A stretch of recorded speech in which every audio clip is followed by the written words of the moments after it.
குட்டி shopping vlog பார்க்கலாமா? Deepavali பர்ச்சேஸை first முடிச்சுட்டு அப்படியே மந்த்லி பர்ச்சேஸ் பண்ண போகும்னு சொல்லிட்டு எப்பொழுதுமே என்னமோ ஃபேமிலி கடையா மாதிரி ஆகிப்போச்சு. இப்போல்லாம் போத்தீஸுக்கு போயாச்சு.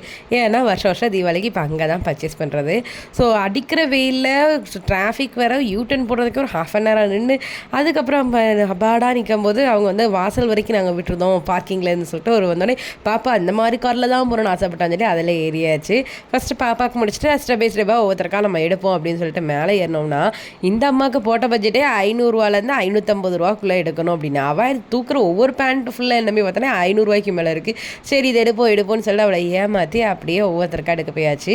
எல்லாமே நல்லா தான் இருக்குது. துட்டு மட்டும் இருந்தால் போதும் அப்படின்ற மாதிரி இருந்துச்சு. பார்க்குற எல்லாமே அவ்வளோ மனசுக்கு பிடிச்சிருந்தது. பட் நம்ம பட்ஜெட்டுக்குள்ளே தான் எடுக்கணும் அப்படின்னு சொல்லிட்டு மைண்டை கண்ட்ரோல் போட்டுட்டு எடுத்துகிட்டு வரதுக்குள்ளே வயிறுக்குள்ளே கபான்னு ஒரு சத்தம். சரி பசி வந்துருச்சு, வயிற்றுக்கு முதல்ல சாப்பாடை கொடுத்துட்டு அதுக்கப்புறம் பர்ச்சேஸை கண்டினியூ பண்ணலாம்னு சொல்லிட்டு லூலு மாலுக்கு ஆப்போசிட்டில் இருக்கிற அம்பிசுவாமி ஹோட்டலுக்கு தான் இருந்தோம். பியோர் வெஜிடேரியன் ஹோட்டல், செம்மையாக இருக்கும். இது ப்ரமோஷன்லாம் கிடையாது.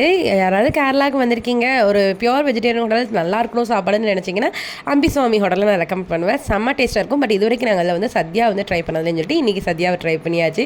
சாப்பாடெல்லாம் வயிறு முட்டை சாப்பிட்டு நடக்க முடியாமல் ஷாப்பிங் மால் போனால் பாப்பா ஒரு சர்ப்ரைஸ் கொடுத்துட்டா. அவளே எஸ்கலேட்டரில் ஏறிட்டா. நான்லாம் இது வரைக்கும் எஸ்கலேட்டரில் ஃபஸ்ட் டைம் ஏறினது இன்னும் என் மைண்டுக்குள்ளே இருக்குது. அவ்வளோ பயந்தேன். இளங்கன்றும் பயமறியாதுங்கிறது இதுதான் போல். இந்த தடவை ஷாப்பிங் பண்ணதில் ஹாப்பியான ஒரு மூமெண்ட் அப்படின்னு சொன்னால் இந்த கட்டப்பை தான் சொல்வேன். ஏன்னா இது வரைக்கும் போத்தீஸில் வந்து பர்ச்சேஸ் பண்ணலாம் எக்கோ ஃப்ரெண்ட்லி பேக் இதே கொடுத்து இது பண்ணிட்டாங்க. கட்டப்பைக்கு பஞ்சமே இல்லாமல் இருந்து போய் இப்போ கட்டப்பைக்கு ஒரே பஞ்சமாகி போச்சு.